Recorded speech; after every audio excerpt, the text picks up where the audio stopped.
எரேமியா 33:4 யாராவது நல்ல கவனி. இஸ்ரவேல் என்னும் கன்னிகையே, மறுபடியும் உன்னை கட்டுவிப்பேன், நீ கட்டப்படுவாய். நல்ல மறுபடியும் நீ மேல வாத்தியத்தோடும் ஆடல் பாடல் செய்கிறவன் களிப்புள்ள கூட்டத்தோடும் புறப்படுவாய். போதும். எப்படிப்பட்ட கட்டுவிப்பா? என்னை எப்படி கட்டுவிக்க போகிறான்? நான் உன்னை கட்டுவிப்பேன், மறுபடியும் அங்கே திரும்பவும் நான் உன்னை கட்டுவிக்க போறேன். அப்படின்னா என்ன? திரும்பவும் ஏன் நான் கட்டுவிக்கணும்னா, ஏற்கனவே நான் கட்டப்பட்டு இருந்தேன், ஏதோ ஒரு சூழ்நிலையில என்னை இடிச்சு போட்டாங்க. எப்படி பண்ணிட்டாங்க? இடிச்சாங்க எல்லாம் சேர்ந்து. நல்லாதான் இருந்தேன், நல்லாதான் சம்பாதிச்சேன், நல்லாதான் குடும்பம் பிள்ளை எல்லாம் சந்தோஷமா தான் இருந்தோம்.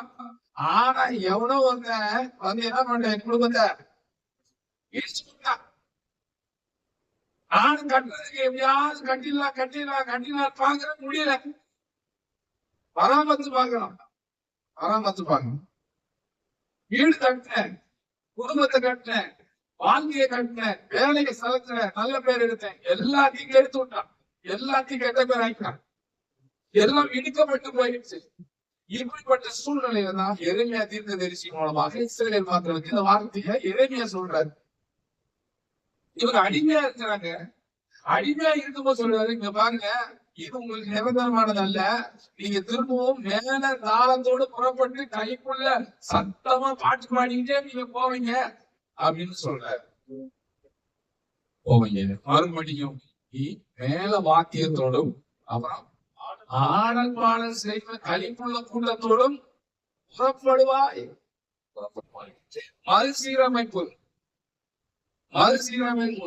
நல்லா இருந்த குடும்பத்தை ஏதோ ஒரு பிசாசு வந்து கடுத்து விட்டுருச்சு, கட்டுறத இடிச்சு விட்டுருக்காங்க. ஆனா ஆண்டவர் சொல்றாரு, மறுபடியும் நான் உன்னை கட்டு வைப்பேன், உன் குடும்பம் கட்டப்படும். அல்லேலூயா சொல்லுவோமா? கட்டப்படும். சேதமாக்கப்பட்டிருக்கிறது, மனசு சேதமாக்கப்பட்டிருக்கு, மைண்ட் சேதமாக்கப்பட்டிருக்கு, குடும்பம் சேதமாக்கப்பட்டிருக்கிறது. வார்த்தையினாலே நான் ரொம்ப உடைஞ்சு போயிருக்கிறேன். வார்த்தை என்னை ரொம்ப குத்துகிறது. இதுல இருந்து என்னை யார் சீரமைக்க முடியும்? இதுல யார் என்னை வந்து சரிப்படுத்த முடியும்? ஆண்டவர் சொல்றாரு, நான் உன்னை கட்டுவிக்கிறேன் என்று சொல்றாரு. ஆமென். நான் உன்னை கட்டுவிக்கிறேன். இடித்ததை, இடிந்து போனதை, உடைந்து போனதை, வாழ்க்கையை உடைஞ்சு போச்சு, இதுக்கு மீறி ஒன்றிணைக்க முடியாது, இதை சரிப்படுத்த முடியாது என்று நினைத்து கொண்டிருக்கிற காரியங்கள் எல்லாம் இந்த புதிய ஆண்டுல கர்த்தர் என்ன சொல்றா, நான் கட்டுறேன்னு சொல்றாரு. நீ கட்ட முடியாது. நீ கட்டுன்னு நினைச்சா பிரச்சனை தான் வரும். கவனிங்க, தெரிந்து போனதை நீங்க கட்டணும்னு நினைச்சீங்கன்னா என்ன வரும்? பிரச்சனை தான் வரும். என்ன சொல்றீங்களா? உனக்கு கட்ட தெரியாது, இந்த செங்கலை இங்கதான் வைக்கணும், இதை இங்கதான் வைக்கணும், முன்ன இருந்த மாதிரி வைக்கணும், இப்பெல்லாம் பல பேர் பலதான் சொல்லுவாங்க. ஆனா நீங்க உனக்கு புரிஞ்சுக்கணும், ஆண்டவரே என்னால இந்த குடும்பத்தை கட்ட முடியாது, ஆனா நான் உங்ககிட்ட சொல்றேன், நீங்க என் குடும்பத்தை, என் பிள்ளைகள் குடும்பத்தை காட்டுங்க. என்ன? குடும்பமா வாழட்டும் சொல்லுங்க, நல்லா வாழட்டும், என் கூட பேசுறதுனாலும் பரவாயில்ல, நல்லா இருக்கட்டும் சொல்லுங்க. ஒரு நாள் பேசுறதுக்கான சூழ்நிலையும் உண்டாக்கிடுவார். அவன் இதுதான் அங்கதான் சொல்லப்பட்டிருக்கீங்க, நீ மறுபடியும் கட்டப்படுவாய், மறுபடியும் கட்டப்படுவாய். ஆமோஸ் சொல்லப்பட்டிருக்கிறது. ஆமோஸ் 9ஆம் அதிகாரம் 12வது வசனத்தை வாசிங்க. ஆமோஸ் 9:12. அந்நாளிலே விழுந்து போன தாவீது கூடாரத்தை நான் திரும்ப எடுப்பித்து எப்படி கட்ட போறாங்க? விழுந்து போன தாவீது கூடாரம் விழுந்து போச்சு, கூடாரம் விழுந்துருச்சு, விழுந்து போச்சு, பிள்ளையுடைய வாழ்க்கை சீரழிந்து விட்டது, என் மனசு உடைந்து போயிட்டு, தாவீது கூடாரம் உடைஞ்சு போயிடுச்சு, என்ன பண்றது? சொல்ல, நான் திரும்ப எழுதிக்க, உடைஞ்சு போனதை நான் எழுதுறேன். போச்சியா? ஒட்ட வைக்க முடியாது. உன்னால ஒட்ட வைக்க முடியாது, மனுஷனால் கூடாதது தேவனால் கூடும். நான் திரும்ப எழுப்பிக்கிறேன். நான் திரும்ப என் கையில எடுக்கிறேன், என் கையில உன் பிள்ளை எடுக்கிறேன், என் கையில உன் மருமகள் எடுக்கிறேன், என் கையில உன் பேர பையன் எடுக்கிறேன். குடும்பமா வாழுமா? வாழும்.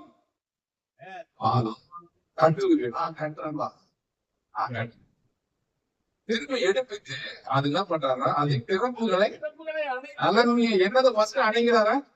எங்கெல்லாம் ஓட்ட ஓட சேர்ந்துங்க அதெல்லாம் என்ன பண்ண முதல்ல சாந்த வச்சு பூசு சிறப்புல அடங்கி எங்க ஓட்ட இருக்கு. ஒரு பெரிய கப்பல் நிறைய பேர் பயணம் பண்றாங்க. தண்ணி மட்டும் இயற்கையா வந்து உள்ள தண்ணி வந்துட்டே இருக்கு. இவங்க இந்த ஓட்டையை அடைக்கணும். இந்த ஓட்டையை அடைச்சா தண்ணி நம்ம உள்ள வராது. இந்த ஓட்டையை கண்டுபிடிக்க எல்லாரும் யாருமே கண்டுபிடிக்க முடியல. ஆனா ஒருத்த மட்டும் கண்டுபிடிச்சா இது வழியதான் தண்ணி வருது. ஆனா பெரிய ஓட்டையும் கிடையாது, சும்மா லேசான ஓட்டை. அது கொஞ்சம் கொஞ்சமா உள்ள உள்ள வந்து கீழே அடத்தொடர்ல இருக்கிற அந்த இதுவே தண்ணி நிரம்பிடுச்சு. அப்ப ஆண்டவர் என்ன சொல்றேன்னா, நான் முதல்ல எங்க ஓட்ட இருக்கோ யாரு மூலமா பிரச்சனை வருதோ அதை நான் அடைக்கிறேன் அப்படின்னு சொல்றேன். சத்தம் போலதானா? எங்க எங்க எங்க உடைஞ்சிருக்கோ அதை நான் என்ன பண்றேன், சுத்தமா எது வழியா பிரச்சனை வருது எது வழியா வருதோ அதை நான் அடைக்கிறேன். திறப்புகளை அடைத்து அதுல பழுதா போனத பழுதா போயிடுச்சு, வேஸ்ட் ஆயிடுச்சு, அதுல நான் சீர்படுத்துறேன்றாரு. ஒருத்த கெட்டு போயிட்டாயா, இவனை திருத்தவே முடியாதியா, பழுதா போச்சியா, அவர் சொல்ற நான் என் கையில கொடு பழுதா போனதை நான் எடுத்து சீர்படுத்துறேன்றாரு. சரிப்படுத்துறேன்றாரு. சரிப்படுத்த முடியுமா? இயேசுவால் சரிப்படுத்த முடியும். அதனால்தான் அவன் சொல்றான், நீ மறுபடியும் சொல்லுங்க கட்டப்படுவாய், நான் உன்னை கட்டு வைப்பேன். அல்லேலூயா. நான் உன்னை கட்டு வைப்பேன்பா. உன் குடும்பம் எப்படி இருக்குன்னா அந்த பில்டிங் போல நம்ம வீடியோல பாத்துறேன் உயர்ந்து பார்க்க முடியும் அளவுல தேவன் நினைச்சிருவாரு. அவன் சொல்லுவோமா இந்த புதிய ஆண்டு அப்படிதான் நடக்க போகுது. ஆயிரம் சத்தியம் உங்களை விடுதலையா சொல்லுவோம். நாங்கெல்லாம் கேட்டு ருசித்து அதெல்லாம் அனுபவிச்சுட்டு வந்து பேசுறோம். ஆமென். அதெல்லாம் அனுபவிச்சுட்டு வந்து சொன்னதை கர்த்தர் செய்திருக்கிறார். அல்லேலூயா. அவரு சொல்ல, அவர் பொய் சொல்ல மனுஷன் அல்ல. அவன் அவர் சொல்லியும் செய்யாமல் இருப்பாரோ? சொல்லிட்டான நிச்சயமா செய்வார். சொல்ல பாரா போட்டு சீர்படுத்தி அடுத்த பூர்வ நாட்கள் இருந்தது போல முன்னாடி உங்க வீட்டுல எப்படி இருந்துச்சோ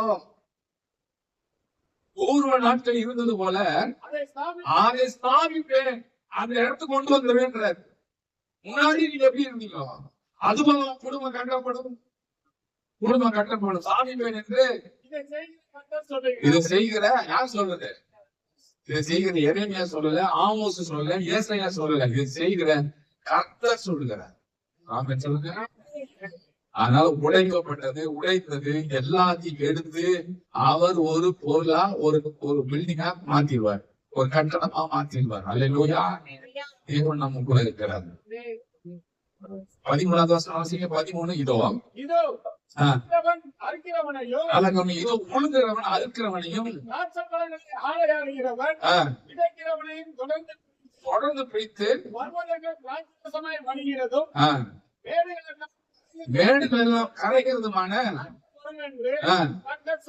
எப்படிப்பட்ட நாட்கள் வரப்போகிறது. இதோ உழுகிறவன் அறுக்கிறவனையும் திராட்சை பழங்களை ஆலையிடுகிறவன் விதைக்கிறவனையும் தொடர்ந்து பிடித்து ஒருவருக்கு ஒரு அவ்வளவு அன்பும் ஆசம் அந்நியமா மாறி வாங்கலாம். உழுகிறவன் நான் உழுவேன் அப்படின்னு இருக்க மாட்டானா, உழுகிறவன் அறுக்கிறவங்கிட்ட போய் சந்தோஷமா இருப்பானா. நான் உழுகிறேன், உனக்கு அந்த உழுத்த தானே, நான் அறுக்கும் போது நீ வந்து எனக்கு என்ன பண்ணு அதோடைய வாங்குறீங்க ஹெல்ப் பண்றா. உங்ககிட்ட ஏற்பாடு கிடையாது, என்கிட்ட ஏற்பாடு இருக்கு. ஏன் ஏற்பாடு? நீ உழுதுக்க, நீ விதை நானும் விதைக்கிறேன். நான் அறுக்கும் போதே உங்ககிட்ட அல்பர்மிஷன் இருக்கு, நான் இப்ப ஏற்பாடு தரேன். அறுக்கும் போது நீ என்ன பண்ணுங்க, அந்த அன்பு அந்த ஐக்கிய வந்துருமா குடும்பத்துல. இதுதான் சொல்ல கட்டப்படுவாய். குடும்பமாக நீ கட்டப்படுவாய். திராட்சை ஆலைகளை விதைக்கிறவனையும் தொடர்ந்து பிடித்து அப்படின்னு என்ன அவன் பேசுகிறா கூட ஏன்னா பேச மாட்ட, ஆனா வீட்டுல சாப்பிடுறா, ஆனா சாப்பிடுறான் முன்னுக்கு ரெண்டு சாப்பிட்டு போ வச்சுக்க போ. இந்த காலகட்டத்துல தேவன் நம்ம குடும்பங்களை நம்ம பிள்ளைகளை அப்படிதான் கட்டுவிப்பார். அல்லேலூயா. அதுதான் இங்க சொல்லப்பட்டிருக்கிறது. மேடுகள் எல்லாம் மேடுகள் எல்லாம்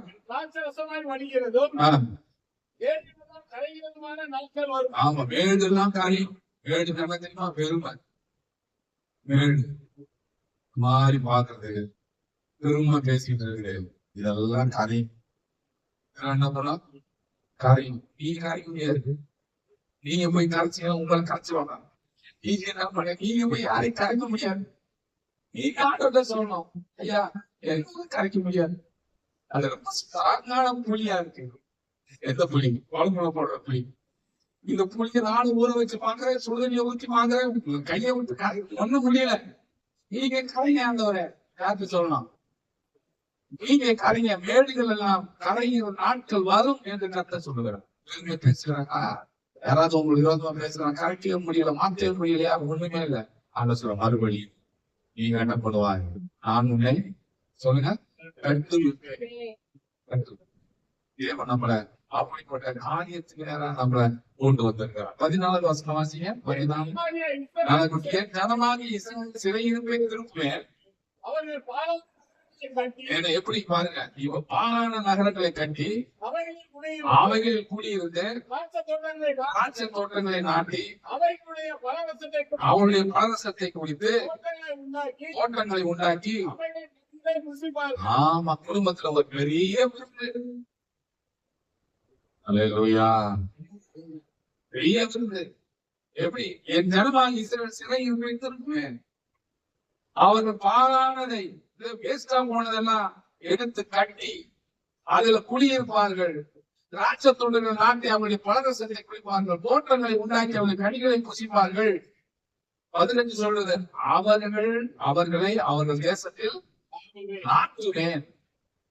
நான் அவர்களுக்கு கொடுத்த தேசத்தில் அவர்களை விழுங்கப்படுவதில்லை என்று உன் தேவனாகிய கர்த்தர் சொல்றார். விழுந்து போன ஆவியின் கூடாரத்தை எடுத்து கட்டுறதுக்கு எவ்வளவு வேலை செய்யற தெரியுமா? எங்க சொல்ற கடைசியா படிக்கும் போது, நான் நாட்டுவேன், உறுதியாக ஆரம்பிப்பா. நான் அவர்களுக்கு கொடுத்த தேசம் அவனுக்கு இனி பிடிங்கி போடப்படுவதில்லை. பிடிங்கி யாரும் போட முடியாது. ஏன்னா கட்டுறது யாரு? கர்த்தர். அவா கிட்ட ஒரு வேலையை உண்டாக சொல்லிட்டு வேலையை கூட்டிட்டு சாமி அவர் எடுத்துட்டு போயிட்டாரு. மாவாக்கு திறந்து பண்றது திறந்து. அது மாதிரிதான் கட்டிட்டாருன்னா யாரும் இங்கே முடியாது. நம்மளால கட்டிட்டார். நம்மளால கிறிஸ்துவ கட்ட கொண்டிருக்கோம். யாராவது நம்ம வந்து இடிக்க முடியுதா? இடிக்கிறவன் ஓடுறான். அப்பா ஸ்ட்ராங்கா இருக்கிறான். அவன் எவ்வளவு பிரச்சனையும் கொடுத்து பார்த்தேன். ஆனால் இன்னும் இயேசுவே உண்மை பார்க்கிறேன், நான் உனக்காக ஓடுவேன். இந்த வருஷத்தையும் எடுத்து இவ்வளவு தைரியமா பேசுறான், இவனுக்கு என்ன திமுரு அப்படின்னு அவன் சொல்லுவான்.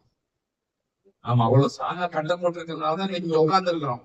சொன்னதை செய்யும் அளவும் கைவிடாத தேவன் நம்முடைய அல்லேலூயா. போனது உனக்கு உதவாது, மேடு மாதிரி பேசுறது எல்லாமே அவர் உடைச்சு காட்டிடுவார். சிலதெல்லாம் உடைக்கவும் முடியாது. இறுதியம் உள்ளவர்கள அவருக்கு என்ன வேண்டும் வைக்க தெரியுமா தெரியாது. அல்லேலூயா. அதனால நான் சொல்றேன், கர்த்தர் நமக்கு கொடுத்திருக்கிற நீ திரும்பவும் கட்டப்படுவாய். திரும்பவும் நீ கட்டப்படுவாய். மறுபடியும் நான் உன்னை கட்டு வைப்பேன். 36 கர்த்தராகி ஆண்டவர் சொல்லுகிறது என்னவென்றால், நான் உங்கள் அக்கிரமங்கள் எல்லாம் நீக்கி உங்களுக்கு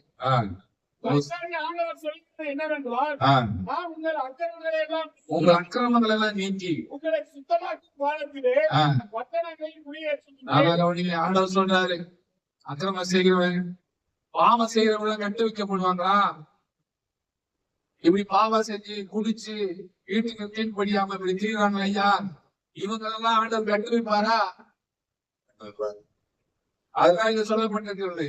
நான் உங்கள் அக்கிரமங்கள் எல்லாம் நீக்கி பாவத்தெல்லாம் நீக்கி உங்களை சுத்தமாக்குவேன். எப்படி ஆக்குவார் ஆண்டவரே? அந்த மனுஷனை சுத்தமா மாத்துவாரு.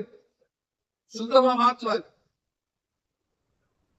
சுத்தமா மாற்றி அந்த ஊர்லயே குடியேற பண்ணுவார். அல்லேலூயா சொல்லுமா? ஆமா, மனுஷனை மாற்றுகிற தெய்வம் நம்முடைய ஆண்டவர். எதுக்காக இயேசு வந்தாரு? மனுஷனை நல்லவனா மாத்துறதுதான், வேற ஒண்ணுக்கு கிடையாது. நல்லவனா இரு, இது கோயில், இது சைவனா கோயில், இதுக்கு தீமை செய்யாத, இதை கெடுத்தாத. அவன் ஆண்டவர் சொல்லுவான், அக்கிரமங்கள்லாம் நீங்க அக்கிரமம் செய்யறாங்க, அநியாயம் செய்யறாங்க, இவனா மாத்துவார, நிச்சயம் மாத்துவார். கட்டம் முழுவான். 34 சொல்லப்பட்டிருக்கிற அவாந்தரமான ஸ்தலங்களும் கட்டப்படும். ஆளாகப்பட்ட தேசம் 34 தேசம் கடந்து வருகிற யாவருடைய பார்வைக்கும் பாழாய் கிடந்ததற்கு பதிலாக பயிரிடப்படும். ஆமா, எப்படி என்ன பண்ணுவாங்க? பாலா கிடந்து போனது பயிரிடுறாங்க. இப்போ நிலம் பாலா கிடந்தது, யாருமே அதை யூஸ் பண்ணல. ஆனா இயேசு அந்த நிலத்தை எடுத்து அவனுக்குள்ள நல்ல விதைய விதைச்சு இப்ப சொல்றான், கிடக்கிற நிலத்தை எப்படி மாத்துவாங்க? பயிரிட்டு. அப்புறம் கீழே வாசிங்க. பாலாய் கிடந்த தேசம் எப்படி எப்படி மாறுமா? ஏதேன் தோட்டத்து மூலம் மாறிடும். நீங்க உட்கார்ந்து இருக்கிற எல்லாருமே நீங்களா ஈடன் கார்டன், ஏதேன் தோட்டம். உட்கார்ந்து இருக்க எல்லாமே நீங்க யாருதான் ஒரு நாள் பாக்குறீங்க. ஏதேன் தோட்டம் உங்களுக்கு ஒரு 4 நதி பாய்ந்து ஓடுது, ஒரு பெரிய ஆறு பாய்ந்து ஓடுது, ஒரு சந்தோஷம் பாய்ந்து ஓடுது. காசே இல்லைனாலும் பைக்ல போகும்போது எப்படி போட ஏசு ராஜா வந்திருக்கிறோம் பாக்க போவா போவா போவா அல்லேலூயா துதி மகிமை. அந்த சந்தோஷம் எப்படி வந்துச்சு? அந்த நிறைவு எப்படி வந்தது? பாவம் செய்யும் போது இருந்தா? பாவம் செய்யும் போது இல்ல. ஆனா இப்போ ஆண்டவர் நம்மளை எடுத்து பயிர் நிலமா ஏதேன் போல மாத்திட்டாரு. அப்புறம் அவாந்தரமும் இருந்த பட்டணங்கள் அரணைப்பானவைகளும்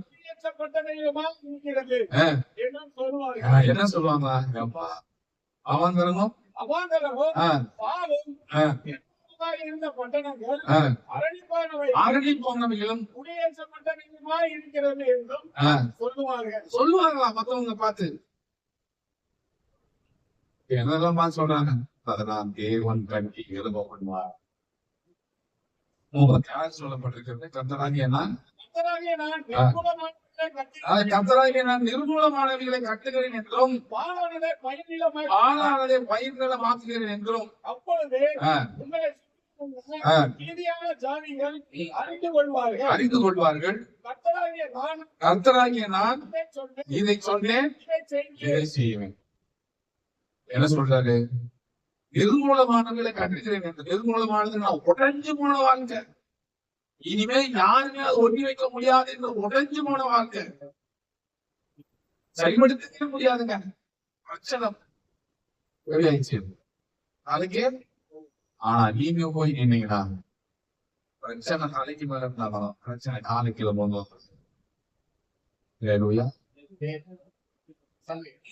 முடியாது. சாத்தியமே சாத்தியம். ஆனா நீங்க போனா தேவ பிள்ளைகள, நீங்க ஒரு இடத்துக்கு போய் நின்னீங்கன்னா இடிந்து போன குடும்பத்தை கட்டுவீங்க. அவன் ஒழுங்கில்லாதவர்களை செயல்படுத்தக்கூடிய அபிஷேகத்தை வல்லமையை தேவன் தந்திருக்கிறார். நிர்மூலமானவரை கட்டுகிறேன் என்றும் பாலானதை வயிறு நிலமாக்குகிறேன் என்றும் அப்பொழுது உங்களை சுற்றியுள்ள மற்றெல்லாம் சொல்லுவாங்க. தேவன் அப்படி நல்ல செழுமைகளை ஆசீர்வாதங்களை தேவன் நமக்கு நம்ம பிள்ளைகளுக்கு ஆசீர்வதிக்கிறவர். சீர்குலைந்த குடும்பத்தை தான் கட்டி வைக்கிறார். யோகனுடைய வாழ்க்கை பாருங்க, யோகனுடைய வாழ்க்கை எல்லாம் அழிஞ்சிச்சு. தெரியும் உங்களுக்கு, எல்லாம் அழிஞ்சு போச்சு. ஆனா ஆண்டவர் கட்டி வச்சாரா இல்லையா? உடைந்து போனதை கட்டினாரா இல்லையா? எல்லாம் உடைந்து போனது. யோகோல கட்ட முடியல, யோக மனைவியால கட்ட முடியல. ஆனா தேவன் கட்டினார் அந்த குடும்பத்தை. ஒரே நாள்ல எல்லாமே இறந்துட்டாங்க, ஆனா தேவன் கட்டினார். அதே போலதான் ரூத் நகோமியுடைய வாழ்க்கையில பாருங்க, கணவனை இறந்து கிரேடி ஆகினாங்க. ஆனா திரும்ப ரூத் அப்படியே கத்தா இல்ல, திரும்ப தேவன் என்ன பண்ண அந்த குடும்பத்தை நீ மறுபடியும் நீ கட்டப்படுவாய், நான் உங்களை கட்டி வைப்பேன் என்று சொல்லி ரூத்த கத்த திரும்ப வாங்கி தன் ஆசீர்வாதத்தை பார்க்கிறோம்.